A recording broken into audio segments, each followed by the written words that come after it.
오늘은 누군가의 기쁨이 된다는 것, 누군가의 기쁨이 된다는 것이라는 제목으로 말씀 나누겠습니다. 한 해 우리가 기쁨이라는 주제로 보고 있는데 여기 글자가 있지 않습니까? 기쁨. 한 해 동안 기쁨이 넘쳤으면 참 좋겠는데 그래서 빌립보서를 선택을 했습니다. 빌립보서가 기쁨의 서신이거든요. 별명이 붙은 것이 기쁨의 서신이라는 겁니다. 왜 기쁨의 서신이냐? 바울이 이 빌립보를 쓸 때 마치 우리로 치면은 미소를 머금고 이 빌립보서를 썼다라고 봅니다. 생각할 때마다 기도할 때마다 감사와 기쁨이 넘친다는 것이 우리 다음 절에 보겠지만 다음 주에 그게 바울의 마음이었습니다. 2025년 송구 영신 예배 때 한 해를 돌아보면서 어떤 사역을 했는지 영상을 우리가 방송했지 않습니까? 4분 넘는 방송 영상이었는데 성도님들 표정을 보니까 굉장히 흐뭇하시더라고요. 아이들의 모습들, 또 우리들의 모습들을 보면서 흐뭇한 미소를 짓는 것을 보았습니다. 우리가 예전 사진을 볼 때 또 기쁜 표정을 짓게 되는 거 아니겠습니까? 마치 바울이 빌립보 성도들을 생각하면서 이 편지를 쓰는데 시종일관 웃고 있다, 미소를 머금고 있다라고 보시면 된다는 겁니다. 그러니까 빌립보 교회는 지금 바울에게 기쁨을 주는 존재라는 거죠. 바울은 지금 가택연금 중에 있습니다. 감옥에 있습니다. 그런데 바울이 기쁜 이유가 뭐냐면 빌립보 교회 성도들을 생각할 때마다 내가 미소가 넘친다, 기쁘다, 그거죠. 하나님께서 우리에게 기쁨을 주시는 것도 중요합니다. 우리는 그 기쁨으로 살겠죠. 하지만 우리가 하나님께 기쁨이 되고 또 사람에게 기쁨이 되는 것도 중요한 거 아니겠습니까? 어떻게 하면 빌립보 교회처럼 하나님께 기쁨이 되고 바울에게도 기쁨이 될까? 이것을 빌립보서를 보면서 좀 살펴보려고 합니다. 먼저 빌립보서, 바울의 서신이죠. 모든 성경이 그러하지만 역사와 문화 위에서 쓰여져 있습니다.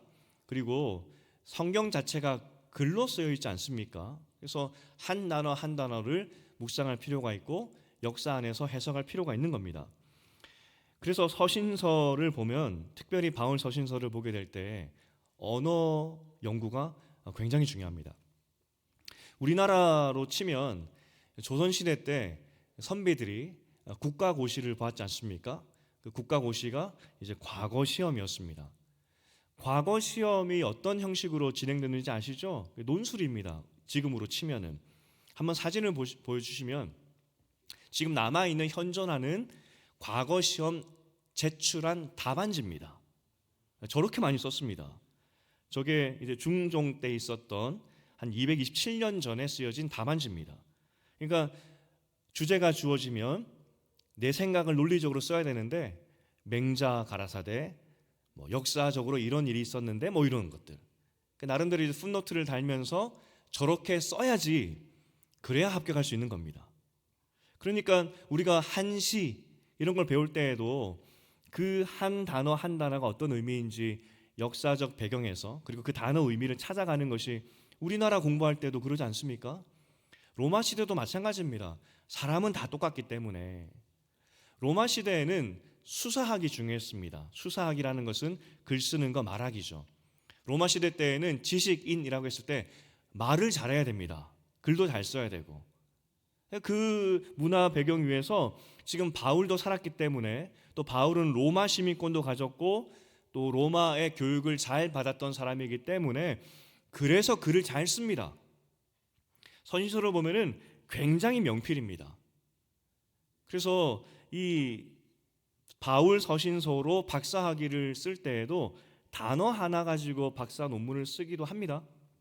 그만큼 깊이가 있고 또 잘 쓰여진 문장이라는 거죠. 한 단어 한 단어가 굉장한 깊이 있는 의미를 가지고 바울이 의도적으로 썼다는 겁니다. 그래서 빌립보서를 볼 때도 당연히 문화, 역사, 그리고 서신서, 글이기 때문에 글자의 의미를 잘 살펴보아야 한다는 거죠.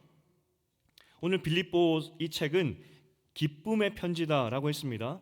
도대체 천하의 바울에게 기쁨이 되었던 이 빌립보 교회는 어떤 교회였을까? 그 깐깐한 이 바울에게 도대체 어떠한 모습이 비춰졌길래 바울에게 기쁨을 줬을까? 이 질문으로 시작을 하려고 합니다. 먼저 바울이 이 빌립보를 가게 된 배경이 중요합니다. 이제 2차 전도 여행을 준비하고 있었을 때입니다. 2차 전도 여행의 방문지를 바울이 결정하기를 내가 1차 전도 여행했던 그곳을 재방문해야 되겠다. 그 마음을 먹었습니다. 그도 그럴 것이 그 당시는 기독교가 이제 막 시작할 때 아니겠습니까?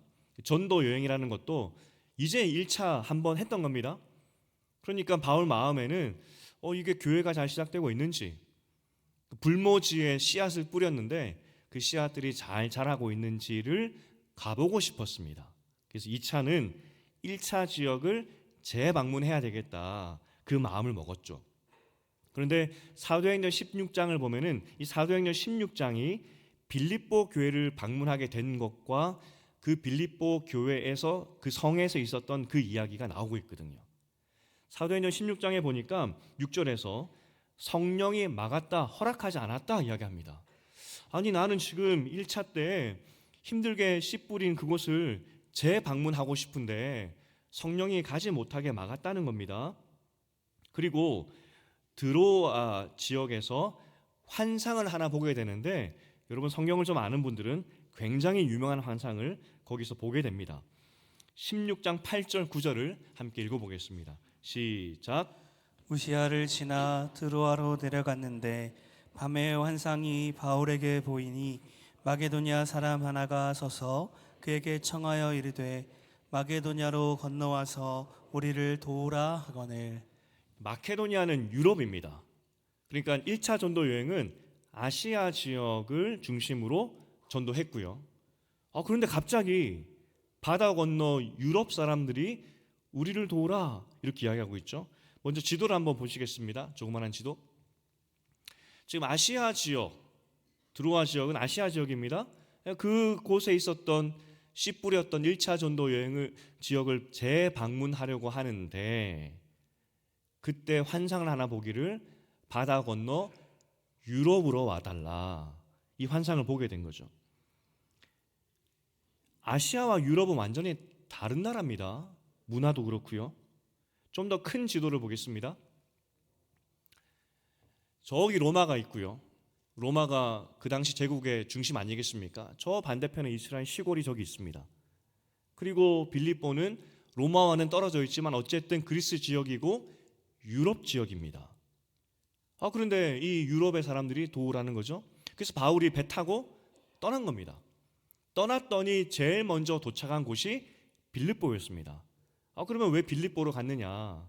빌립보가 유럽과 아시아를 연결하는 관문 도시였습니다.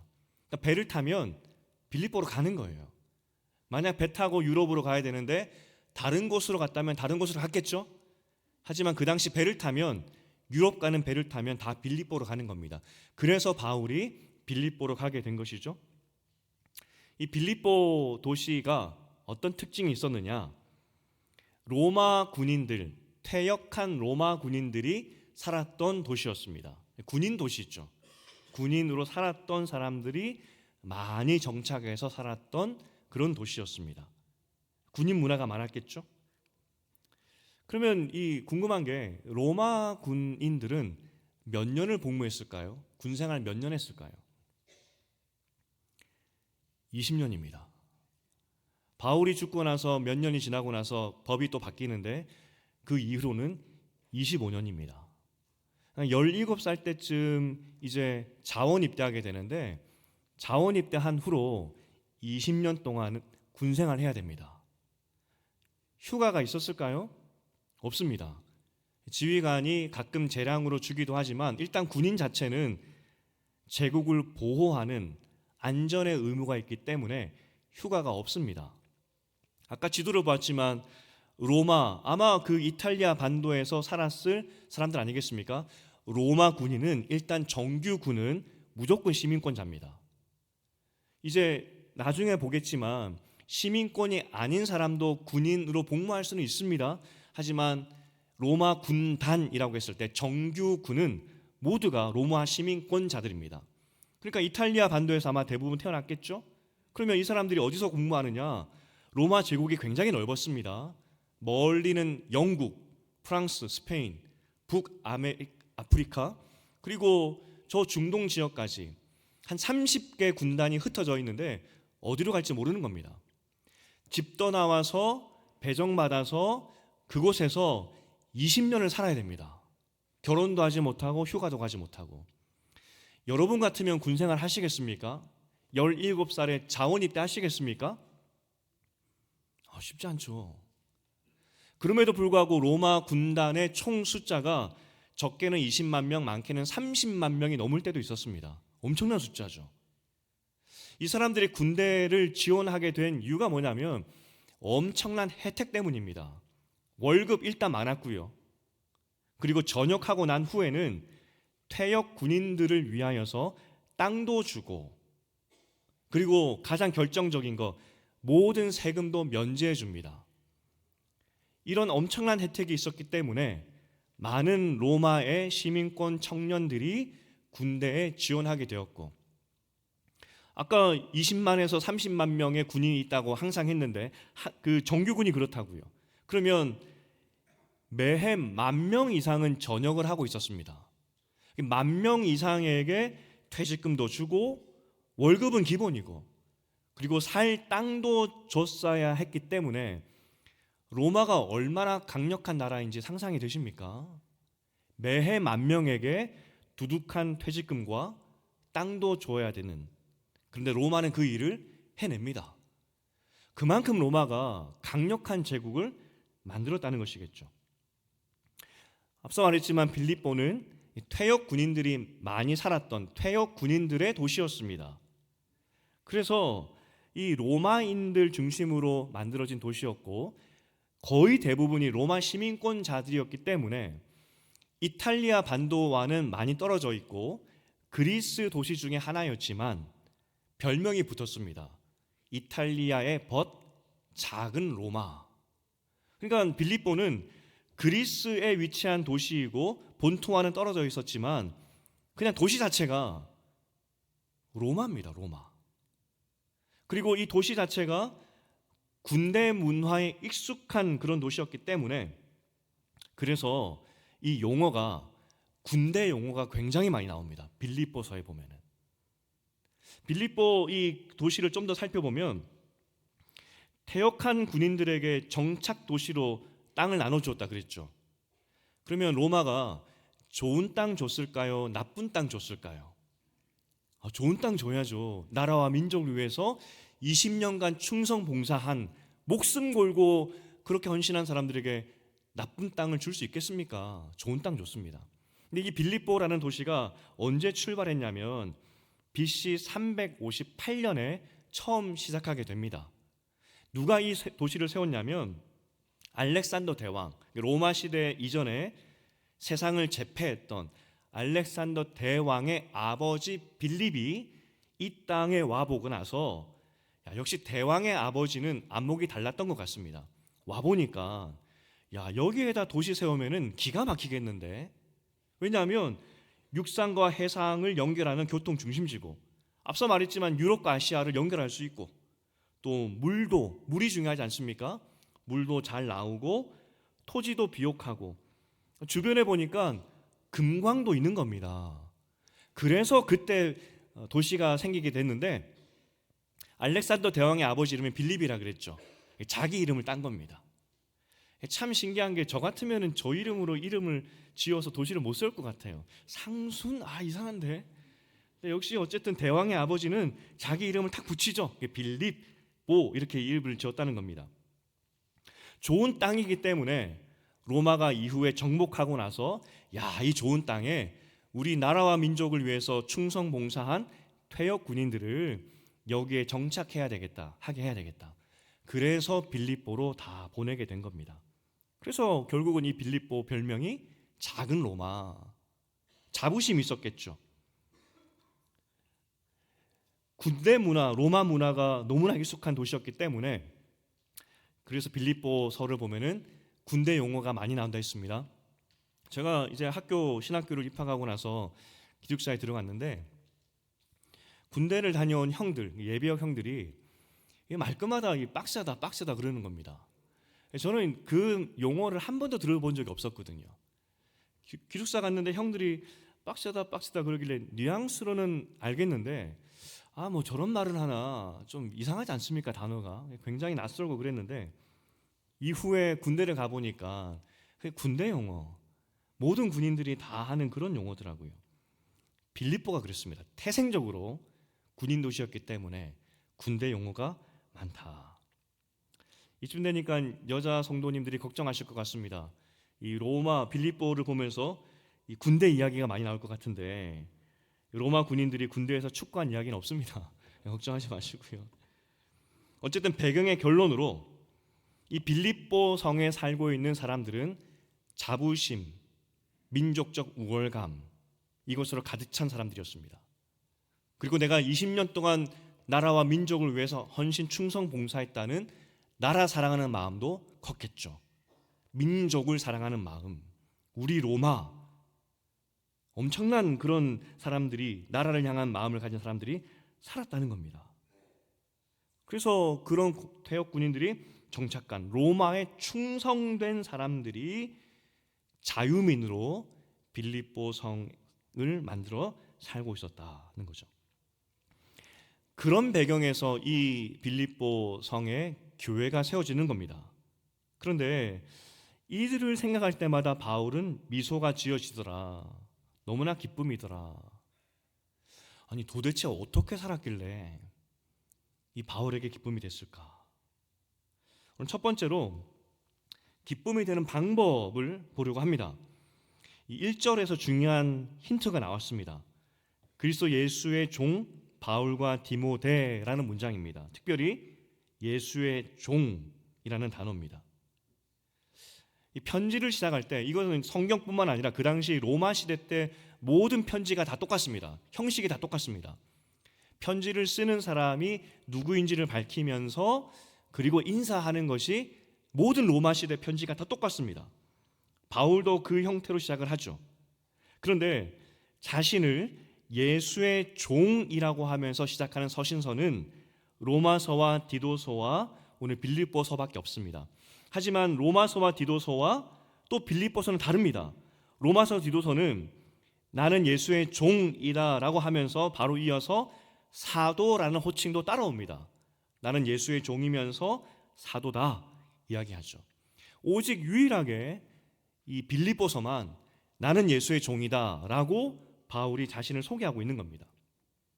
모든 편지가 그러하듯이 편지를 쓰는 사람이 어떤 사람인지를 먼저 밝혀야 되겠죠. 특히 서신서, 하나님 말씀, 교회 지도자로서 자신의 권위를 밝히기 위해서 항상 바울은 나는 사도야. 사도된 바울이 너희에게 권면의 편지를 쓰는 거야. 그것이 패턴이었습니다. 굉장히 중요한 표현이죠. 왜냐하면 교회들이 다 문제가 있었고 어려움이 있었기 때문에 그 어려움을 극복하게 만들기 위해서는 사도적인 권한이 있었어야 됩니다. 그래서 편지를 쓸 때 나는 사도로서 편지 쓴다 시작을 하죠. 하지만 빌립보서는 그게 없어요. 어떠한 권한을 내세우는 것도 없습니다. 나는 예수의 종이야. 그렇게 시작하는 거죠. 사실 이 표현 자체가 빌립보 성 사람들에게는 엄청난 도전이었습니다. 앞서 말했지만 그들은 자유민이었습니다. 로마인이라는 자부심이 있었고 로마 시민권이 없는 사람들은 로마에 굴복당한 피지배 민족일 뿐입니다. 시민권을 가지고 있고 내가 로마인이라는 것 자체가 나는 자유인이고 너희는 종이야, 이 표현이거든요. 오늘 이 시민권이라는 것이 얼마나 대단한지가 사도행전 16장 이 빌립보 성에서 있었던 이야기를 썼던 사도행전 16장에 고스란히 나와 있습니다. 바울이 빌립보 성에 도착하여서 사역을 시작했습니다. 그런데 이제 누명을 쓰고 재판도 받지 않고 매맞고 옥에 갇히게 됩니다.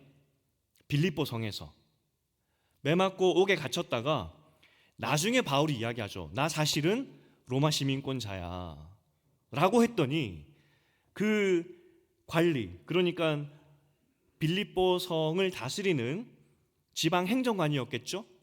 그 지방 행정관이 그 말 듣고 두려워합니다. 아니, 지방 행정관도 같은 로마인일 텐데 로마 시민권자인 바울에게 재판도 없이 때리고 옥에 갇혔다는 그것을 듣고 나서 두려워했다는 겁니다.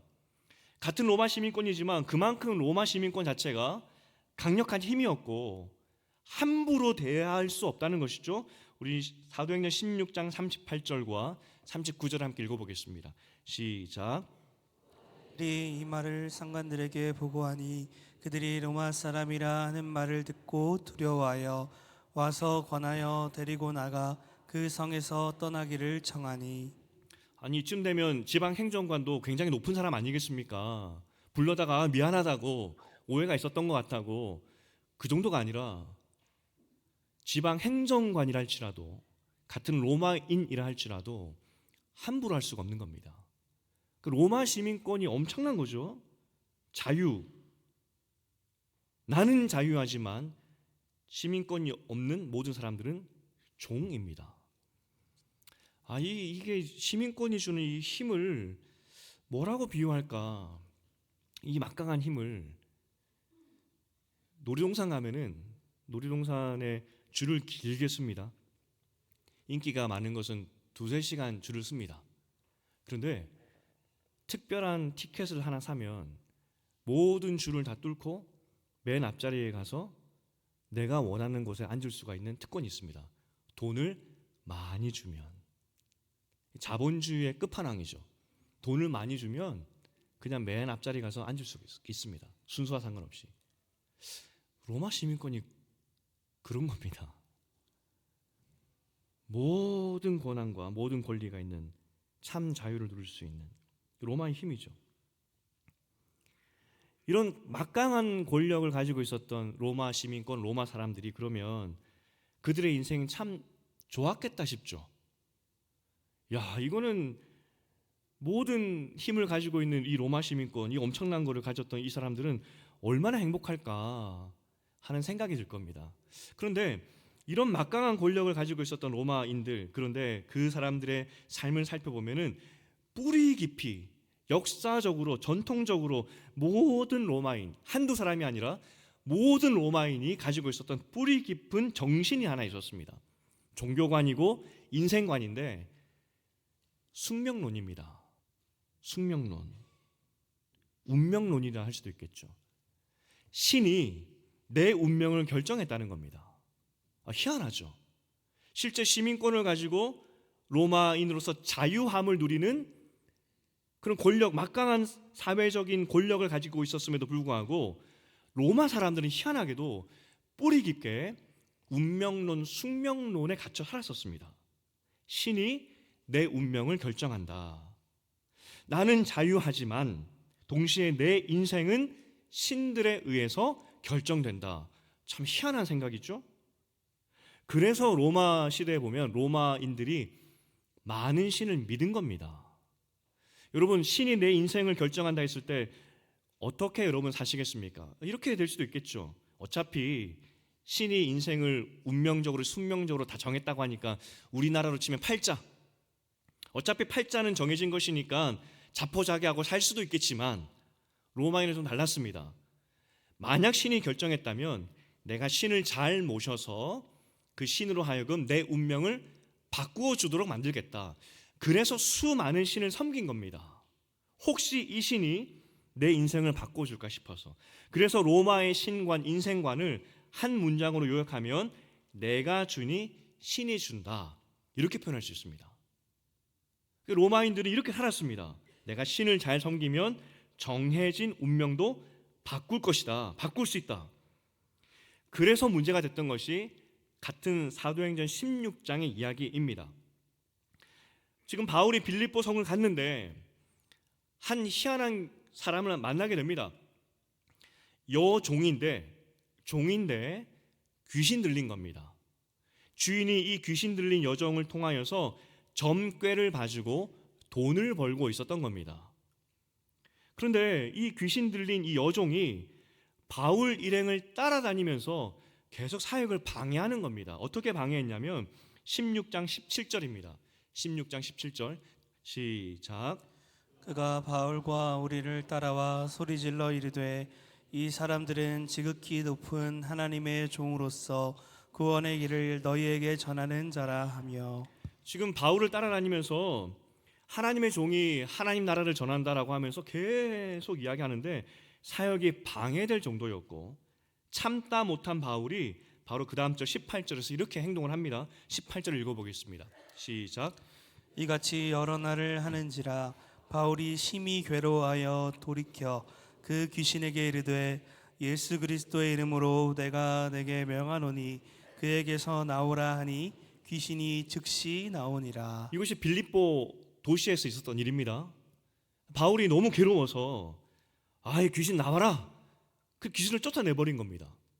여러분, 사람에게 귀신이 들렸는데 귀신을 쫓아내주면 좋은 건가요, 나쁜 건가요?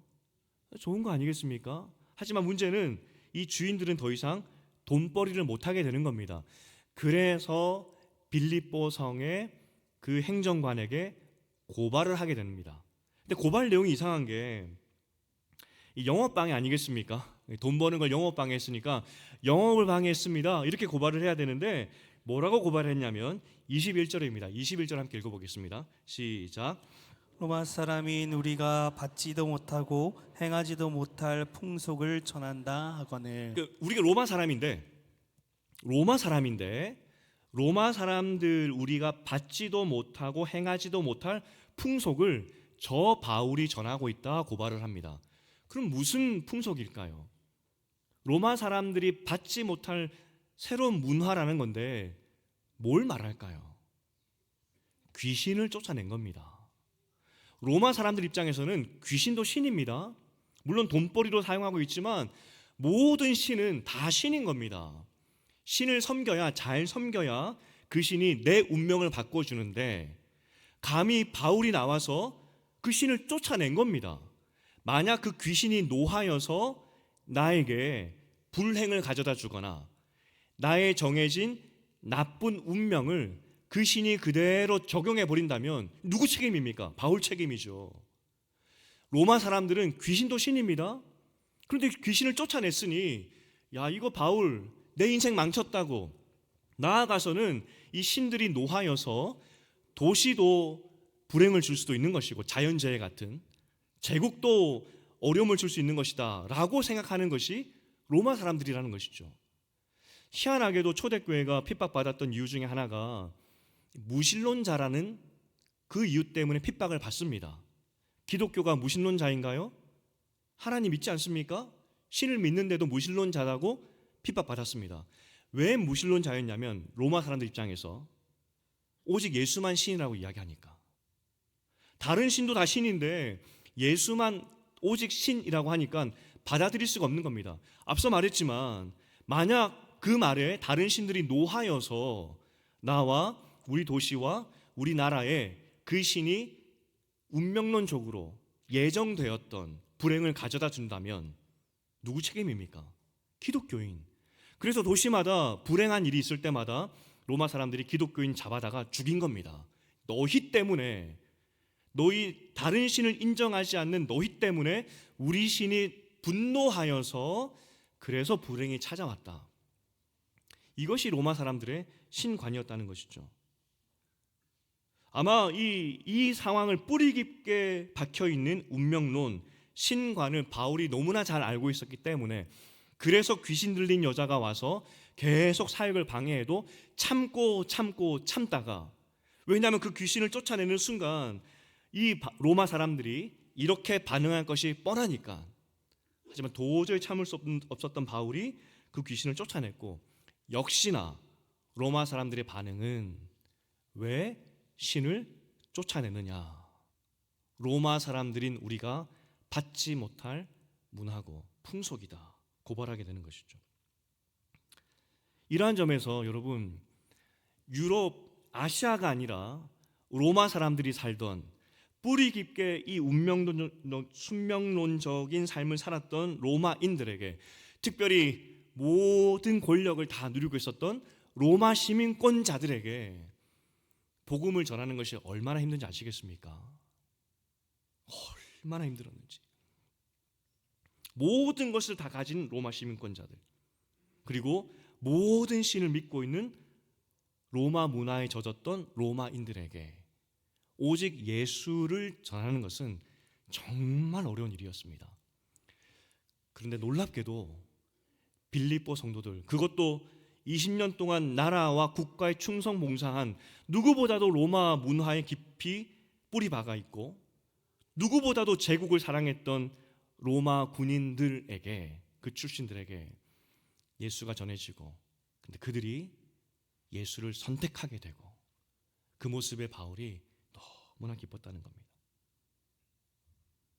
모든 신을 끊고, 그리고 내가 가지고 있는 군인으로서의 가지고 있었던 자유민으로서 누릴 수 있는 최선의 모든 권리를 다 포기하고 나도 당신처럼 예수의 종으로 살겠습니다 하는 빌립보 성도들을 보면서 바울이 너무 기뻤다는 겁니다. 저는 이러한 결단이 있었던 것이 군인들 출신이었기 때문에 가능하다 싶었습니다. 군인 출신, 명령에 죽고 명령에 사는. 제 친구가 한 명 있는데 신학교 동기입니다. 아버지가 나중에는 이 투스타로 전역을 하게 되죠. 한 번은 그 친구가 아버지 이야기를 하면서 자기는 아버지를 존경한다고. 아버지의 이야기를 해주는 것이, 아버지는 정말 군인이었다 이야기합니다. 정말 무서운. 이제 많이 이동을 하니까 아버지와 떨어져 살 때도 참 많았다고 해요. 근데 그렇게 오랜만에 만나도 굉장히 무서운 군인 아버지였다고 이야기를 합니다. 오랜만에 아버지와 만나서 어릴 때 오랜만에 아버지와 만나서 밥을 먹었는데, 그 초등학생 저학년 때 젓가락질을 제대로 할 수 있겠습니까? 밥을 먹는데 아버지 앞에서 젓가락질을 제대로 하지 못하는 자신의 모습을 보면서 아버지가 밥상을 엎으시면서 내일까지 젓가락질 가르쳐 놔, 이것이 자기 아버지였다고 합니다. 군인이죠, 완전. 모든 군인이 다 그렇진 않지만 내일까지 가르쳐 놔. 근데 어머니께서 독실한 신앙을 가지고 있으셨고 기도하신 거죠.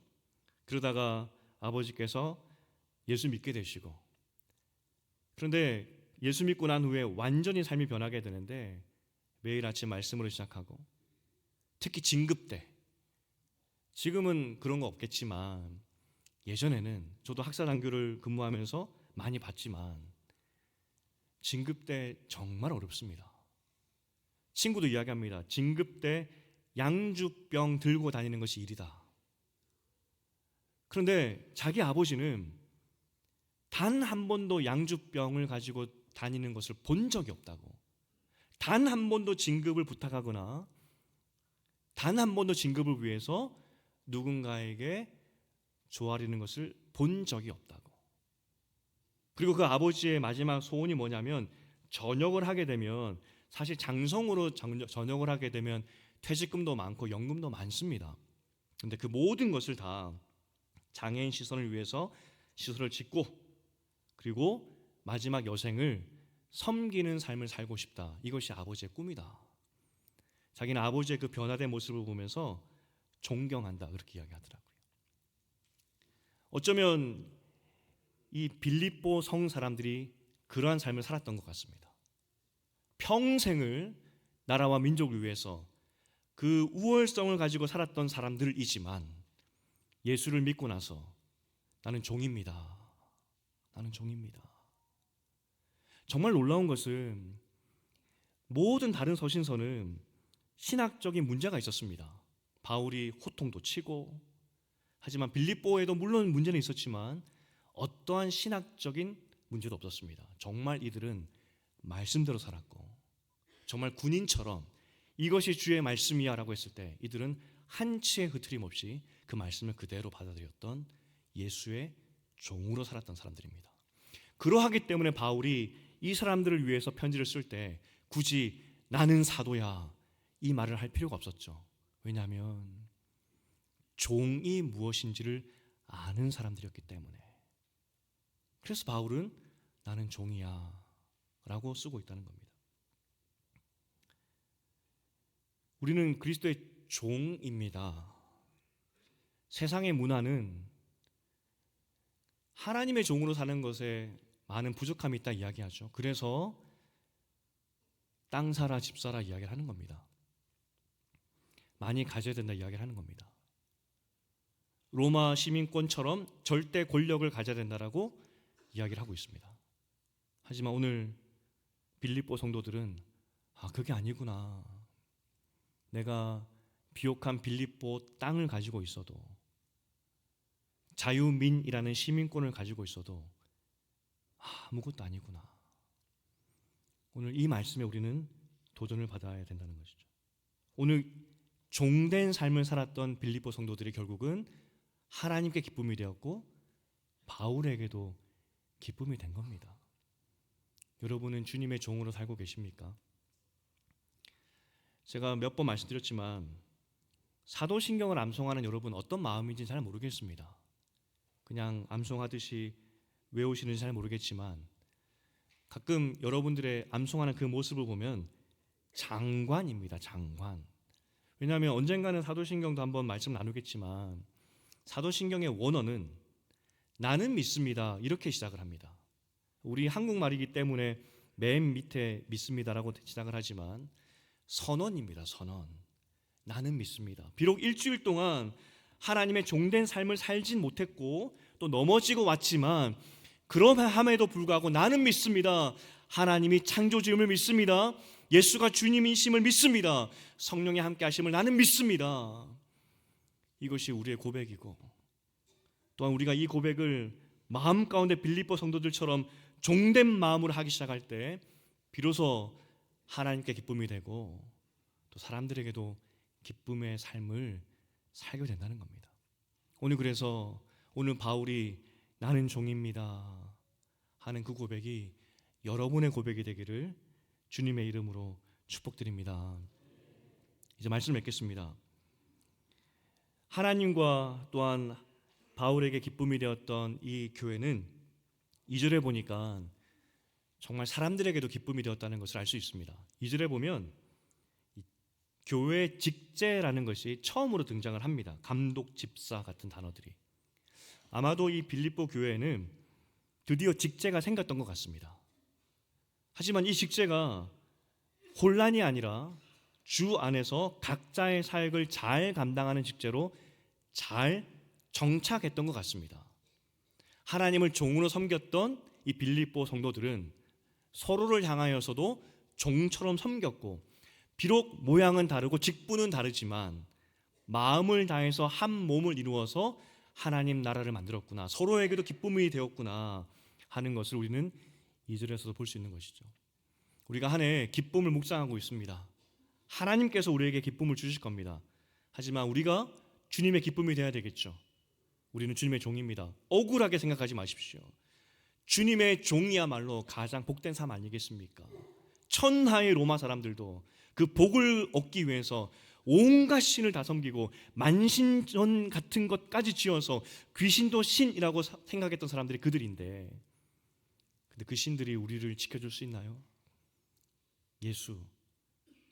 예수가 우리 주인이기 때문에 우리는 그들과는 다른 삶이죠. 예수를 주로 섬기시고 그리고 또 종된 마음으로 서로를 섬겨서 기쁨을 주고 받는 한 해 되시기를 주님의 이름으로 축복드립니다.